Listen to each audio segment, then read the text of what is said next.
नमस्कार।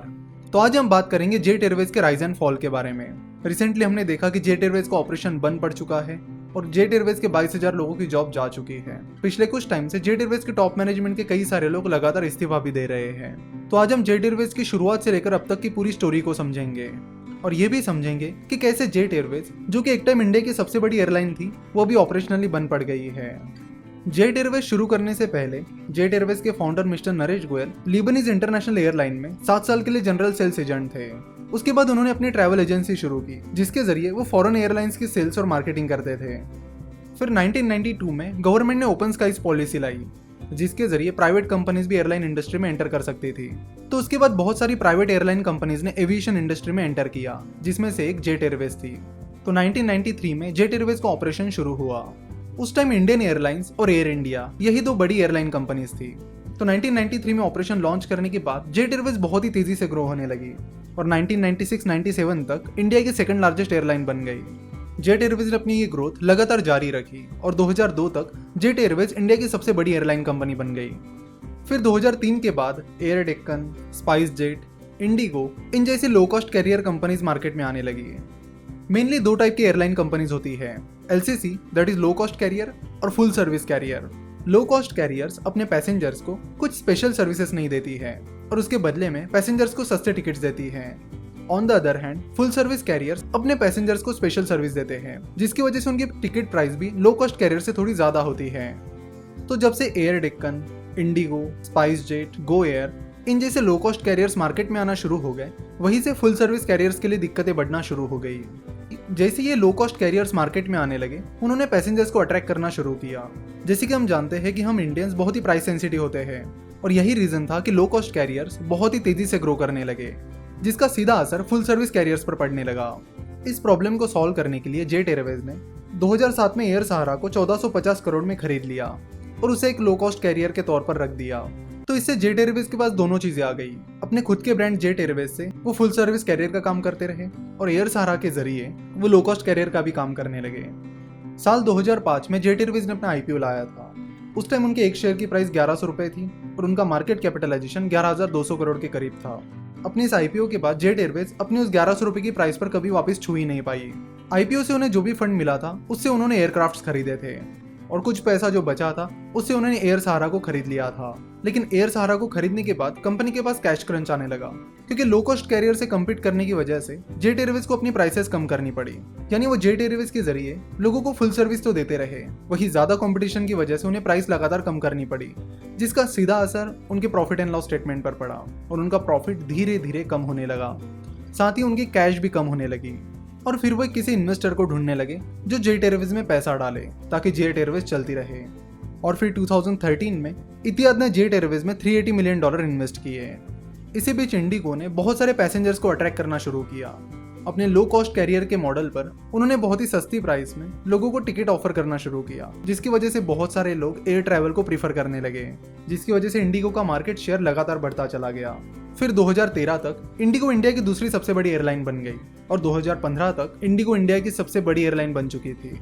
On the other hand in सारे लो cost career की वजह से फुल सर्विस कैरियर्स का मार्केट शेयर लगातार कम होने लगा। 2012 तक किंगफिशर बंद पड़ गई थी, वही जेट एयरवेज का मार्केट शेयर भी लगातार गिरने लगा था। इस प्रेशर की वजह से उन्हें अपनी प्राइसेस कम करनी पड़ी और फिर धीरे धीरे कंपनी को लॉसेस झेलने पड़े।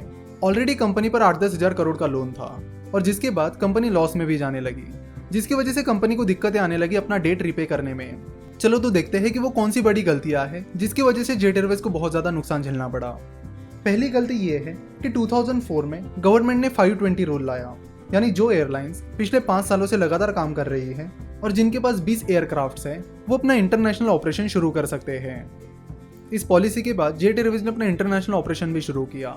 जेट एयरवेज इंटरनेशनल ऑपरेशन पर इतना फोकस करने लगे कि उन्होंने अपने डोमेस्टिक मार्केट पर फोकस करना ही छोड़ दिया। तब जेट एयरवेज इंडिया की नंबर 1 एयरलाइन थी और वो यही सोचने लगे थे कि अब तो हमने डोमेस्टिक मार्केट को कॉन्कर कर लिया है, अब हम इंटरनेशनल मार्केट की तरफ चलेंगे। तो जैसे ही उन्होंने डोमेस्टिक मार्केट से अपना फोकस हटा दिया, वैसे ही लो कॉस्ट कैरियर्स ने डोमेस्टिक मार्केट में अपना मार्केट शेयर बढ़ाना शुरू कर दिया। फिर इस लो कॉस्ट कैरियर के प्रॉब्लम को सॉल्व करने के लिए किंगफिशर ने एयर डेक्कन को खरीद लिया, तो जेट एयरवेज ने एयर सहारा को खरीद लिया। लेकिन इन दोनों भी एयरलाइन के ये प्लान्स कंप्लीटली फेल हो गए। जेट एयरवेज ने अपना ज्यादातर पैसा एयर सहारा को खरीदने में ही लगा दिया और कुछ वाइड बॉडीड प्लेन्स खरीदने में लगा दिया, जिसके बाद कंपनी को अपना ऑपरेशन एक्सपांड करने में दिक्कतें आने लगी। 2008 में जेट एयरवेज ने कुछ वाइड बॉडीड प्लेन्स खरीद लिए जिनकी कॉस्टिंग काफी ज्यादा थी। साथ ही उनमें स्टैंडर्ड 400 सीट की बजाय उन्होंने 308 सीट ही बिठा दी। तो इस तरह सर्विस पर तो उन्होंने बहुत ज्यादा फोकस किया, लेकिन वैसा रिस्पॉन्स उन्हें मिला नहीं। बहुत ही अच्छी खासी सर्विसेज प्रोवाइड करने के बावजूद भी कंपटीशन की वजह से उन्हें लगातार अपनी प्राइसेस कम करनी पड़ी। कंपनी ने ये जो वाइड बॉडीड प्लेन्स खरीदे थे उसका प्लान ठीक से चला नहीं और उसे कंपनी को अच्छा रिस्पॉन्स भी नहीं मिला। तो कंपनी ने अपनी वाइड बॉडीड एयरक्राफ्ट्स को लीज पर देना शुरू कर दिया। उन्होंने अपने करीब 70-80% वाइड बॉडीड एयरक्राफ्ट्स लीज पर दे दिए और कंपनी अपना एयरलाइन का काम छोड़कर लीजिंग पर भी फोकस करने लगी, जिससे उनका ध्यान धीरे धीरे भटकने लगा। कंपनी की एक बड़ी मिस्टेक ये भी थी कि मिस्टर नरेश गोयल, जो कि जेट एयरवेज के फाउंडर थे, वही पूरी तरह से कंपनी को मैनेज करते थे। वो अकेले कंपनी के प्लान्स मैनेज करते थे, सारी स्ट्रेटेजीज बनाते थे। कंपनी के सीईओ तो थे, लेकिन वो बस नाम के लिए थे। कंपनी की लगभग सारी decision making mister Naresh Goyal के हाथ में थी। और जैसे कि हम देख रहे हैं, पिछले कुछ सालों में मिस्टर नरेश गोयल डील्स को इफेक्टिवली क्रैक नहीं कर पा रहे हैं। डेल्टा एयरलाइन जेट एयरवेज में इन्वेस्ट करना चाहती थी, वो डील भी उनसे क्रैक नहीं हो पाई।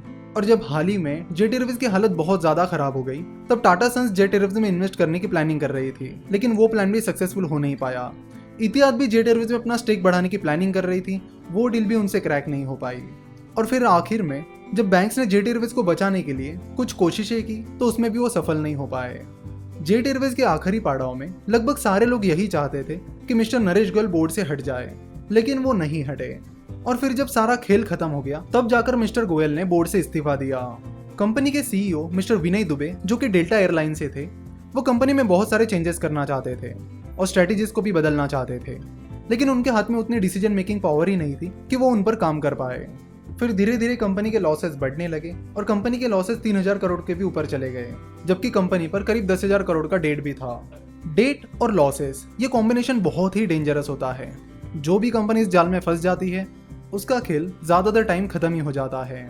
इसलिए रिसेंटली हमने जो बर्कशायर हैथवे की समरी देखी थी, उसमें वॉरेन बफेट ने बताया था कि कंपनी को बहुत ही सोच समझकर रिस्क मैनेज करनी चाहिए और डेट का इस्तेमाल बहुत ही कम करना चाहिए। आपको बता दूं कि 2009 में मिस्टर नरेश गोयल इंडिया के 75th रिचेस्ट पर्सन थे। तब उनकी नेटवर्थ करीब $700 मिलियन थी, लेकिन जेट एयरवेज के इस फॉल के बाद वो आपको फोर्ब्स की लिस्ट में कहीं पर भी नहीं मिलेंगे। जैसे कि हमें पता है, कंपनी की शेयर प्राइस लॉन्ग टर्म में उसकी बिजनेस परफॉर्मेंस को फॉलो करती है। तो जिस तरह से जेट एयरवेज का परफॉर्मेंस गिरता गया, उसी तरह जेट एयरवेज की शेयर प्राइस भी लगातार गिरती चली गई, जिसका सीधा नुकसान जेट एयरवेज के शेयर होल्डर्स को हुआ। जेट एयरवेज के आईपीओ के टाइम जेट एयरवेज की जो 1100 रुपए की प्राइस थी, कंपनी की शेयर प्राइस उस प्राइस तक कभी पहुंच ही नहीं पाई है। तो ये थी जेट एयरवेज की राइज एंड फॉल की स्टोरी। आशा करता हूँ कि आपको वीडियो पसंद आई होगी। अगर वीडियो पसंद आई है तो जरूर वीडियो को लाइक करिए और अपने सारे दोस्तों के साथ शेयर कीजिए। अगर आपको इस वीडियो से रिलेटेड या स्टॉक मार्केट से रिलेटेड कोई भी सवाल है, तो आप हमें 9049641491 या 8055835835 इन नंबर्स पर कॉल या व्हाट्सएप कर सकते हो। हमसे जुड़े रहने के लिए आप हमें फेसबुक, ट्विटर और इंस्टाग्राम पर फॉलो कर सकते हो। वीडियो देखने के लिए और हमारे साथ जुड़े रहने के लिए आपका बहुत बहुत धन्यवाद।